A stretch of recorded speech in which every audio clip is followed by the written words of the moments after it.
नमस्कार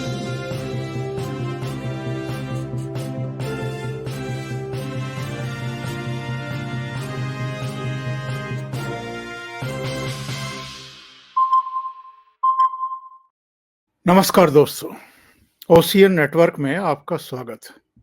तो अब सवाल पूछा जा रहा है, संसद में घुसने वाले, संसद पर अटैक करने वाले अगर मुसलमान होते तो?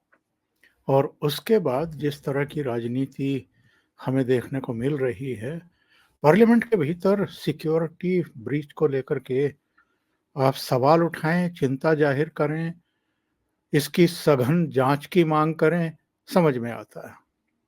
लेकिन पार्लियामेंट के दोनों सेशन को, दोनों सदनों को आप बाधित करें, आप सरकार पर उल्टे-सीधे आरोप लगाएं, इसके बावजूद के स्पीकर ने भी और सभापति ने भी ये स्पष्ट कर दिया कि पार्लियामेंट की सिक्योरिटी का जो काम है, जो जिम्मा है, वो सचिवालय का है।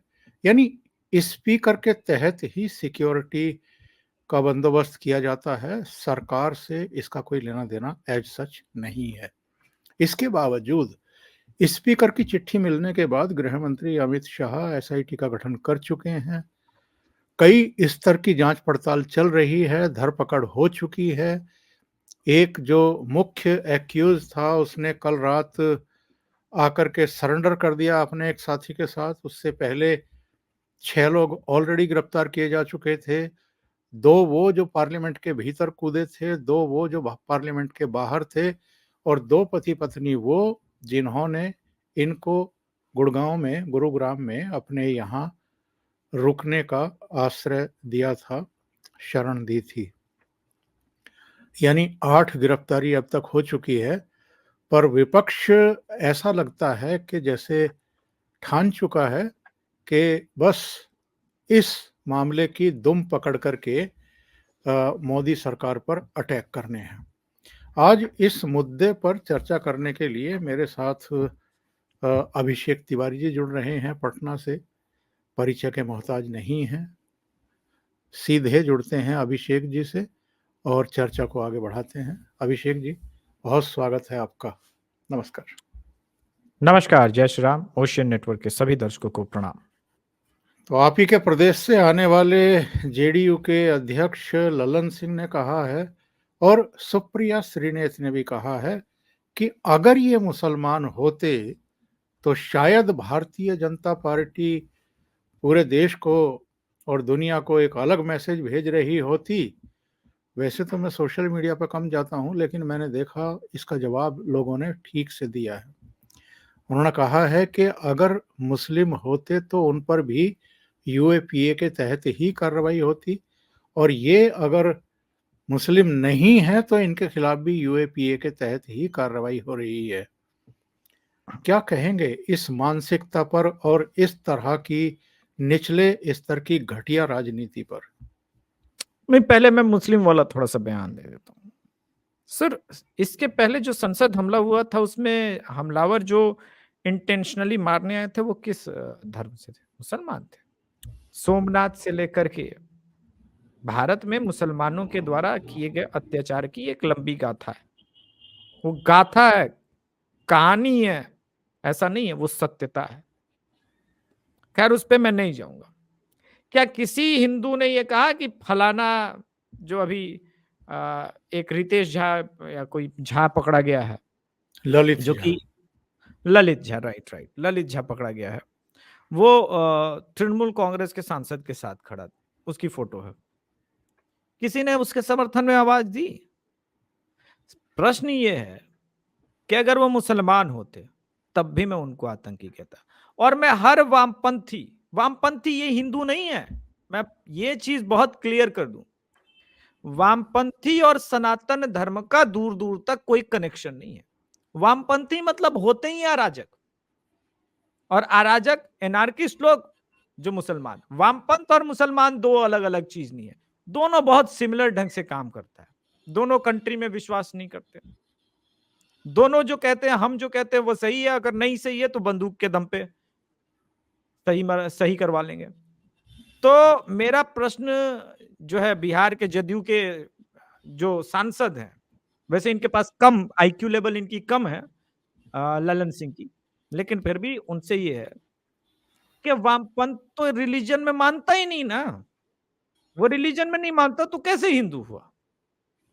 ये सारे के सारे वामपंथी हैं और हम तो कहते हैं कि 23 मार्च के दिन इनको टांग दो। हम तो फांसी की डिमांड कर रहे हैं, तुम बस पीछे मत हटना। हम फांसी से नीचे इनके लिए कुछ मांग भी नहीं रहे हैं।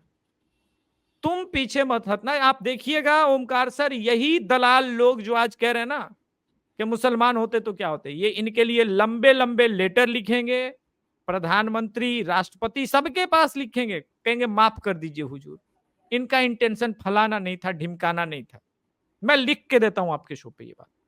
चाहे तो आपके दर्शक इस पूरे मेरे संवाद को स्क्रीन रिकॉर्ड करके सेव कर लें। यही दलाल जदयू वाले, आरजेडी वाले, कांग्रेस वाले, इनके लिए जो है वो प्रोटेस्ट करेंगे, धरना करेंगे आने वाले कुछ महीनों में। जी, हम नहीं करेंगे। नहीं, इनसे ये भी तो पूछा जाना चाहिए कि 13 दिसंबर 2001 को पार्लियामेंट पर अटैक हुआ था और जाहिर है अफजल गुरु ने उनको शरण दी थी, कुछ दूसरे लोग उसमें इन्वॉल्व थे और ये पाकिस्तानी थे और इन्होंने पार्लियामेंट को बंधक बनाने का प्रयास किया था। ठीक है, ये जो अभी पकड़े गए हैं, जिन्होंने ये हिमाकत की है, ये मुसलमान नहीं है, लेकिन इन्होंने 13 दिसंबर को ही क्यों चुना? यानी जिस दिन 22 साल पहले अटैक हुआ था, उसी दिन इन्होंने फिर से संसद में उसी तरह का उत्पात मचाने की हिमाकत क्यों की? यही तारीख इन्होंने क्यों चुनी? नहीं सर, ये कौन कहता है हिंदू है? ये हिंदू है नहीं, ये मन से मुसलमान ही है। इनका मानसिक खतना बहुत पहले किया जा चुका है वामपंथ के द्वारा। इनको हिंदू तो मानता ही नहीं मैं, इसीलिए तो मैं कह रहा हूं कि लटकाओ ना भाई, लटकाओ। मैं तो कह रहा हूं, हम में से कोई भी आदमी ने कहा कि भाई नहीं नहीं नहीं ये ब्राह्मण है, हमने डिफेंड किया क्या? लेकिन ये जो है याकूब मेमन के लिए डिफेंड करने चले गए थे। मुसलमान और हिंदू के बीच का अंतर मैं बता देता हूं। 20,000 इस देश में मुसलमान गए थे याकूब मेमन के जनाजे में। रात को अफजल गुरु के लिए खुलवा दी गई थी कोर्ट। हम नहीं खुलवाने जा रहे हैं, हम कह रहे हैं कि लटका दो, हम जाएंगे भी नहीं पूछने। दोनों का अंतर तो है और बहुत क्रिस्टल क्लियर अंतर है। इनके लिए अफजल गुरु भी संवेदना का पात्र है। ये तो अफजल गुरु की बरखी मनाने वाले ग्रुप के लोग हैं। हम क्यों भाई इनके लिए संवेदनशील हो? हमारा कोई मतलब नहीं है। यूएपीए लगा, मैं तो कहता हूं इनकी क्रांति जेल में कतई बढ़िया से निकाली जाए, बहुत अच्छे से डंडों से, विशेष सुबह शाम नाश्ता जो मिलता है वो कराया जाए और इनकी क्रांति जो है अगले 4 महीने में सर्दियों में निकल जाएगी। वो टेंशन की बात नहीं है। टेंशन की बात यह है कि शीतकालीन सत्र में बहुत महत्वपूर्ण बिल पास होने थे। एक तो जैसे कि अभी प्रेजेंट ही किया है सीआरपीसी वाला, बहुत सारा एक चेंज करना था, वो पास होना था, उस पर बात नहीं बन रही है। सिर्फ इस वजह से कि विंटर सेशन लटका दो, इसी बहाने। ये तो बहाना ढूंढ ही रहे थे ना, विंटर सेशन लटका दो, उसके बाद तो कोई सेशन बैठना नहीं है, उसके बाद सीधे चुनाव। और चुनाव में उसके बाद हमारे पास एजेंडा होगा कि फलाना काम नहीं कर पाए, ढिमकाना काम नहीं कर पाए। मैं ये कह रहा हूं कि सदन क्यों नहीं चलना चाहिए? कार्यवाही हो चुकी है भैया, कार्यवाही हो रही है, आप टेंशन क्यों ले रहे हैं? वो अमित शाह का काम है ना, वो गृह मंत्री, वो है गृह मंत्री सुप्रिया सिनेत या फिर खड़गे, वो लोग नहीं है। आप विपक्ष है, विपक्ष का रोल निभाइए, आप सदन में पूछिए प्रश्न। ये वॉकआउट करने का क्या मतलब है? एक ही मतलब है कि सदन नहीं चलने देंगे। और मैंने पिछले शीतकालीन सत्र में ही कहा था सर, आप ट्रैक रिकॉर्ड निकालिए किस प्रकार से हर बार ये शीतकालीन सत्र को बर्बाद करने का सुनियोजित प्रोग्राम लेके आते। पिछला शीतकालीन सत्र पिछले साल जब बर्बाद हुआ था तो मुझे याद है, आपके दर्शक चाहें तो चैनल पे निकाल के देख लें, ओशियन नेटवर्क पे ही मैंने कहा था, ये हर बार शीतकालीन सत्र में मानसून सेशन में कोई ना कोई ड्रामा लेके आते ताकि पूरा का पूरा ईयर खराब हो जाए।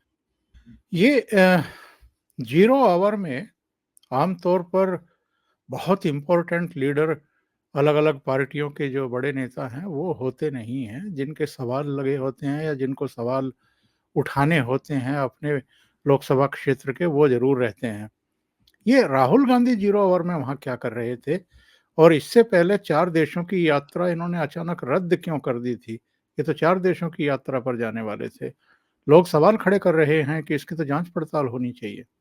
नहीं, नहीं, इसका उत्तर तो हमें अगले 7-8 दिन के अंदर मिल जाएगा। इसमें कौन-कौन से सोरसजीवियों का फंड यूज़ किया गया था। ये 8 आदमी तक थोड़ी ना रुकेगा। 8 आदमी की गिरफ्तारी, ये जितने लोग हैं वो सब यूएपीए के अंदर जाएँगे और राज उगलेंगे और अंतिम कड़ी आप लिख लीजिएगा सर, कांग्रेस और तृणमूल कांग्रेस ऐसे ही नेताओं से अंतिम कड़ियाँ जुड़ेगी, वामपंथ के योया से जुड़ेगी, ये किसान आंदोलन वालों से जुड़ेगी ये कड़ियाँ और फिर जाकर के ड्रामा चालू होगा। लेकिन इस बार मैं बता दूं, इनको लग रहा है कि ये 2021-22 चल रहा है, नहीं ये चुनावी साल चल रहा है।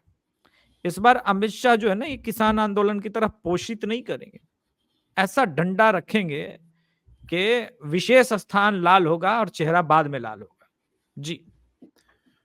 और ये जो जांच पड़ताल हो रही है, गिरफ्तारियां हो रही हैं, तार जोड़े जा रहे हैं, लेकिन इस बीच खबर आती है कि जो ललित जहाँ ने आकर के सरेंडर किया है किसी महेश के साथ, उसने सारे फोन जिनके ये हमलावरों के थे उसके पास में, उनको जला दिया है। जला दिया है मतलब जो एविडेंस थे, जो किसी से बातचीत थी, जो निर्देश मिले थे इनको, उसको नष्ट करने की कोशिश की है। हालांकि एजेंसियों का कहना ये है, पुलिस का कहना ये है कि सबके मोबाइल नंबर हमें मिल चुके हैं। इनके क्या-क्या मोबाइल नंबर थे, हाँ, सेट नहीं मिले हैं, उनको नष्ट किया गया है सबूतों को ख़त्म करने के लिए, और असली अपराधी तक ना पहुंच जाए उसमें बाधा उत्पन्न करने के लिए। पर सब जानते हैं कि मोबाइल नंबर अगर आपके पास आ गए हैं तो तमाम जितनी भी सर्विस प्रोवाइडर एजेंट कंपनियां होती हैं मोबाइल फ़ोन की, उनसे आप बहुत कुछ निकलवा सकते हैं। तो वो सब चीज़ें तो सामने आ जाएँगी। नहीं, नहीं, बिल्कुल आ जाएँगी, वो सारी चीज़ें सामने आ जाएगी। पहला तो यही अपने आप में देखिए कि ये सब कुछ के बाद कितने बड़े शातिर अपराधी हैं, इन्होंने फ़ोन जलाया है। ये बिल्कुल मनीष सिसोदिया टाइप का है कि लगातार फ़ोन तोड़-तोड़ के बाहर निकल गया। इन्हें लेकिन लगा कि भाई नंबर नहीं नंबर नहीं मिलेगा। लेकिन ऐसा है कि एजेंसियों का अपना तरीका होता है, सारे राज़ उगलवा लिए जाएँगे और मेरा मानना है कि इसमें आंदोलन जीवियों की बहुत बड़ी भूमिका है और इसी वजह से वो येलो फॉग वगैरह सब कुछ यूज़ किया गया था। अब प्रश्न ये है कि आंदोलन जीवी में क्या ये योगेंद्र यादव या राहुल गांधी टीम से हैं या फिर टीएमसी के टीम से हैं? मनोरंजन झा तो बिहार से ही हैं, तो जदयू से है, आरजेडी से है। मेरा ये मानना है कि ये कलेक्टिव एफर्ट है, अकेले 1, 2, 3, 4, 5 आदमी का नहीं। इसमें मुझे लग रहा है कि एक पूरा का पूरा एक गैंग शामिल है और वो जैसे-जैसे परतें खुलेंगी, वैसे-वैसे आप देखेंगे कि इस देश में विधवा विलाप, प्रलाप चालू होगा। और मेरा ये मानना है अभी तो मेरे पास भी एविडेंस नहीं है, लेकिन अंतिम जो आदमी होगा वो आपको निकलेगा वो इसी आंदोलन जीवी समूह से। इन्हें लगा था कि ये जेएनयू के गेट के बाहर की डपली गैंग है, डपली बजाएँगे, संसद भवन में कुछ ये करेंगे, उसके लिए हमको ज़्यादा विशेष सजा-वजा होगी नहीं। अब लग गया है यूएपीए और अमित शाह ने क्लियर कट कल रात को ही निर्देश दे दिया था कि कुछ भी करो, मुझे अंतिम आदमी तक पहुँचाओ। ये एविडेंस, ये सब कुछ ये लोग तो मोहरे हैं। वो पूरा शतरंज की बिसात पे चलें कौन चल रहा था, मुझे उस तक पहुँचाओ। और इसी वजह से ये बेचैनी शुरू हो गई है। विजेंद्र यादव के आप ट्वीट देखिए या ललन सिंह के देखिए, आने वाले समय में इनको मासूम और बच्चा भी यही बताएँगे। हमने तो पहले ही कह दिया कि भाई इन पे यूएपीए लगा के फांसी टाँग दो। लेकिन आप देखेंगे कि इनको बता के इनको बचाने का भी सुनियोजित प्रयास किया जाएगा। लेकिन मेरा मानना है कि ये चुनावी वर्ष है और नरेंद्र मोदी और अमित शाह इतने कच्चे खिलाड़ी हैं नहीं और बचने के चांसेस हैं नहीं किसी के। जी। अभिषेक जी, जिस तरीके से बहुत कड़ा रुख दिखाया है राज्यसभा के सभापति जगदीप धनखड़ ने डेरेक ओब्रायन को लेकर के, और जिस तरह के शब्दों का प्रयोग किया है, और स्पीकर ओम बिरला ने भी जिस तरह 13-14 सांसदों को बाहर का रास्ता दिखाया है, इससे तो ऐसा लगता है कि ये जो हिमाकत हुई है पार्लियामेंट पर इस तरह का बदनुमा दाग लगाने की, और ख़ास तौर से नई पार्लियामेंट में इस तरह की हरकत हुई है, इसके पीछे बहुत बड़ी साजिश है। और चाहे नरेंद्र मोदी हों या अमित शाह हों, ऐसा लगता है कि बहुत सख्त कार्रवाई करने के मूड में आ गए हैं। नहीं, ये तो कल ही ओम बिरला जी ने जब सस्पेंशन किया था तभी पता चला था। और धनखड़ साहब तो सबको पता है, वो पहले से ही बहुत सख्त हैं। वो तो राघव चड्ढा को भी जिस प्रकार से रेल दिए थे सबके सामने पता है। मेरा ये मानना है सर कि अमित शाह जी ने जो कल रात को भी इंस्ट्रक्शन दिए थे, और उससे पहले नरेंद्र मोदी जी का एक बहुत क्रिस्टल क्लियर इंस्ट्रक्शन है कि इस पे बैकफुट पे जाना नहीं है। इस पे बैकफुट पे बिल्कुल नहीं जाना है। जो कुछ हुआ है ठीक है, इन्होंने करना था वो कर दिया। अब हमको ऐसी घेराबंदी करनी है कि जिन जिन लोगों ने इन मोहरों को यूज किया है वो रोने पे विवश हो जाए, उनकी रातों की नींद गायब हो जाए कि कब एजेंसियां हमारा दरवाजा खटखटा देंगी। और मैं लिख के देता हूं कि संसद भवन में बैठे हुए कई लोग इस प्लानिंग और प्लॉटिंग को जानते थे। उनकी बॉडी लैंग्वेज भी ये स्पष्ट दिखा रही थी कि ये उनके लिए आश्चर्यजनक चीज नहीं हुई है, दूसरों के लिए था। लेकिन उनकी, बहुत लोगों की बॉडी लैंग्वेज, मैं अभी नाम नहीं लूंगा, लेकिन वो बॉडी लैंग्वेज, स्टाइल, जिस प्रकार से वो खड़े थे, जिस प्रकार से वो देख रहे थे, उन्हें पता था कि हो गया, चलो जो हमने कराना था वो कर लिया। ये सारी चीजें जो है वो स्पष्ट रूप से बता रही हैं कि ये किस प्रकार से बिना किसी प्रश्न काल में, उनका कोई प्रश्न नहीं बनता था। आप 4 साल का इस आदमी का शीतकालीन सत्र का इतिहास उठा लीजिए, कोई प्रश्न इसने नहीं पूछे हैं। फिर भी ये सारी चीजें जो है, अगर ऐसा है तो संदेह के घेरे में तो है। और अभिषेक जी, अगर हम नीलम की बात करें, नीलम जींद के घासीपुर की रहने वाली है।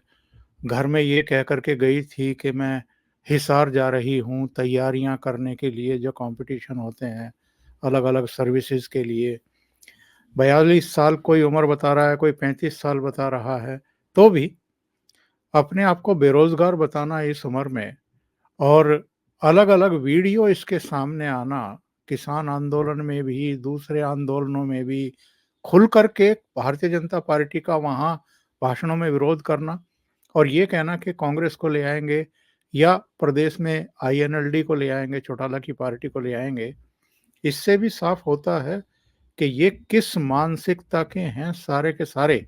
दूसरा, एक पर्चा लेकर के ये पार्लियामेंट पहुंचे थे, और उस पर्चे पर प्रधानमंत्री को लापता बताते हुए ये कहा गया था कि जो उनका पता बताएगा उसको स्विस बैंक से इनाम दिया जाएगा। ये लैंग्वेज किसकी है, ये भाषा किसकी है, ये मानसिकता किसकी है? अभी तो नाम ले लूंगा तो बहुत लोगों की जल जाएगी। ये स्विस बैंक से, अंबानी, अडानी, ये जो भाषा है ये तो घाघ कांग्रेसी की भाषा है। और आजकल तो अडानी के ऊपर उनके जो कांग्रेस के प्रमुख हैं, प्रमुख एक ही है, अध्यक्ष कोई भी बन जाए, वो लगातार इसी प्रकार की भाषा का प्रयोग कर रहे हैं।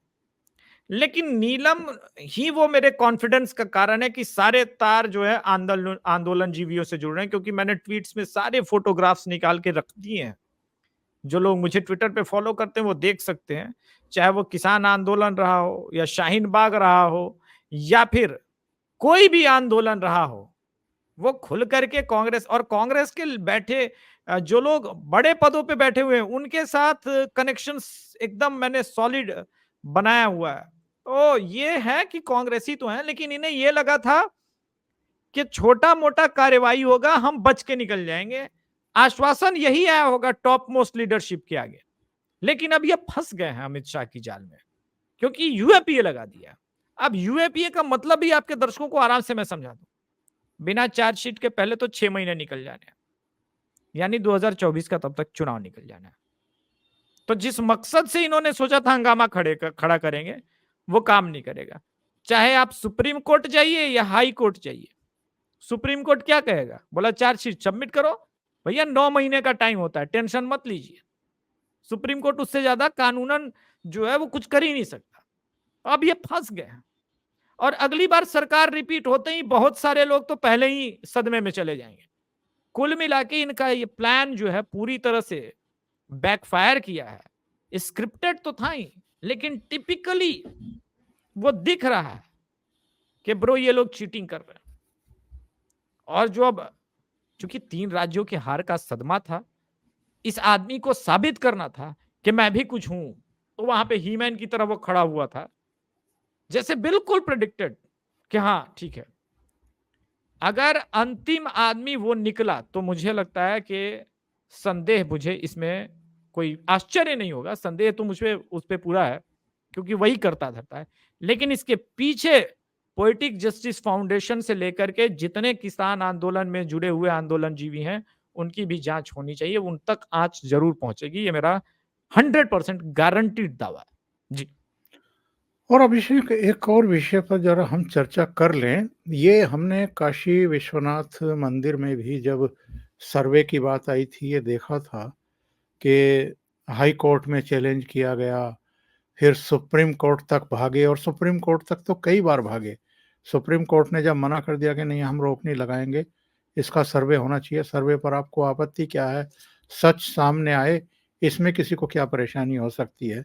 लेकिन अब हम मथुरा में देख रहे हैं, मथुरा में जैसे ही सर्वे के आदेश हुए हाई कोर्ट से, तो ये लोग फिर सुप्रीम कोर्ट पहुंच गए और सुप्रीम कोर्ट से भी आज इनको बहुत बड़ा झटका लगा है। सुप्रीम कोर्ट ने कहा कि नहीं, उसको होने दीजिए।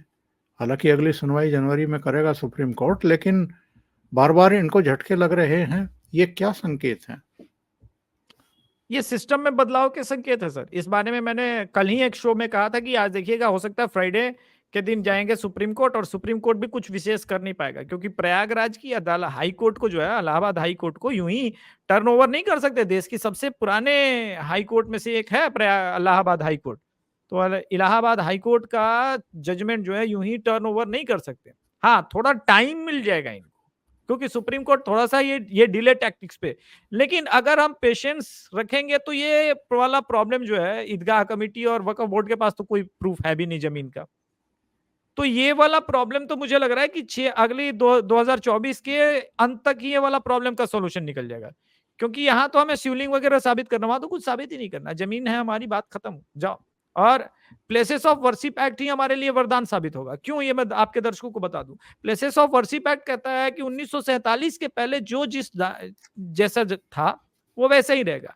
तो आप मेरे मंदिर पे कब्जा करके ईदगाह बना लो, कब्रिस्तान बना लो, चर्च बना लो, उससे मुझे कोई फर्क नहीं पड़ता। एक बार जो प्राण प्रतिष्ठा हो गई, जो मंदिर हो गया, वो मंदिर ही रहेगा। तो प्लेसेस ऑफ वर्शिप एक्ट यहाँ वरदान साबित होगा। इसीलिए जो कट्टर झट्टर लोग हैं उन वो सुने, कह रहे थे ना मोदी सरकार क्यों नहीं हटा रही है प्लेसेस ऑफ वर्शिप एक्ट, क्यों नहीं हटा रही है प्लेसेस ऑफ वर्शिप एक्ट। पहले जान लो कि कानून किस प्रकार से काम कर रहा है और वहां पे विष्णु शंकर जैन जी किस किस प्रकार से कौन कौन से साक्ष्य रख के लड़ रहे हैं केस। तब आपको पता चलेगा कि अगर ये हटा देंगे तो आपको 2 कानून हटाने पड़ेंगे। ये नहीं हटेंगे तो पहले ईदगाह वाला और ज्ञान वापी, ये दोनों जो है आराम से सॉर्ट आउट हो जाएंगे इसी कानून के तहत। तो ये हमारे लिए आसानी हो जाएगी। रही बात झटका लगने की, तो आपने बिल्कुल ठीक कहा, ये झटका है और 2024 के बाद सुप्रीम कोर्ट लगातार इनको झटके देगा, क्योंकि वो पूरा सिस्टम चेंज होने का समय आ गया है। और अब 2024 की जो है, बस वहीं बीजेपी को 300 सीटें अगर मिल जाती है, मेरा मानना है, तब इस देश में जो व्यापक बदलाव अगले 5 साल में होंगे वो वामपंथियों से सहा नहीं जाएगा। सर मैं लिख के देता हूं। और जिनको नौ सीखिए बता रहे थे, जिनको केंद्र की कठपुतली बता रहे थे, उन मुख्यमंत्रियों ने तो काम करना शुरू कर दिया है। मोहन यादव ने तो बुलडोजर चला दिया और खुले में मांस की बिक्री पर पाबंदी लगा दी है। और जिन्होंने दुस्साहस किया था हमला करके एक बीजेपी वर्कर की हथेली काटने का, उनके घर पे सीधा बुलडोजर चला है। तो लोगों की समझ में आ गया होगा कि ये नौसिखिए नहीं हैं, ये जो एक रीति नीति है, जो एक परंपरा है और जो एक मॉडल है योगी जी का, उसी को आगे बढ़ाने की प्रक्रिया शुरू हो चुकी है मध्य प्रदेश में भी। सबसे पहला काम एक्चुअली उन्होंने बुलडोजर या मांस वाला नहीं किया सर। आपके दर्शकों को मैं बता दूं, सबसे पहले उन्होंने मोदी की गारंटी वाली एक योजना लागू की पहली कैबिनेट की बैठक में, था कि केंदुआ पत्ता जो है होता है मध्य प्रदेश में, जिससे बीड़ी बीड़ी बनती है ना, उसकी खरीद प्रति बोरा 4,000 मिलेगा किसानों को। और कैबिनेट के पहला फैसला जो उन्होंने किया वो मोदी की गारंटी, जो पूरे चुनाव में उन्होंने कहा ना ये मोदी की गारंटी है, उस गारंटी को लागू किया। यह होता है काम। दूसरा, पहली बार बीजेपी के समर्थक और दर्शक ये सुने, आज तक बीजेपी कार्यकर्ताओं पर देश में कहीं भी हमले होते थे, ऐसा रौद्र रूप आपने नहीं देखा होगा। लेकिन ये चूंकि हार्ड संघ के बैकग्राउंड के हैं, तो उन्होंने बोला कि हमारे कार्यकर्ता का जिसने हाथ काटा है भाई, उसको तो जो है सबक सिखाना पड़ेगा। इस वजह से बुलडोजर चला और ये ठीक चला है। पहले नरोत्तम मिश्रा पे बात उठती थी, लेकिन अब जब चूंकि चीफ मिनिस्टर चला रहा है तो ये कुछ कर नहीं पाएंगे। तो एक तरफ दिशा भी दिया, दूसरी तरफ निर्देश दिया। दिशा जो केंदुआ पत्ता को लेकर के 4,000 प्रति बोरा, ये कितना बड़ा काम करेगा सर। लोकसभा में लोग सन्न रह जाएंगे ये इलेक्शन रिजल्ट जब आएगा तो। और दूसरा निर्देश, ये निर्देश क्या, ये स्टेट ऐसे चलेगा, कानून से, संविधान से। तो बस अब देखते जाइए, तलवार और तलवार की धार। अभी तो 2024 के चुनावी समर जो है शुरू ही हुआ है, अभी देखना बाकी है जी। अभिषेक जी, बहुत बहुत धन्यवाद आपका। 2-3 विषय बहुत ही गंभीर विषय थे और अहम विषय थे, उन पर आपने चर्चा की है। बहुत बहुत धन्यवाद आपका जुड़ने के लिए। Thank you so much. नमस्कार। ओशियन नेटवर्क के सभी दर्शकों को प्रणाम, नमस्कार, जय श्री राम।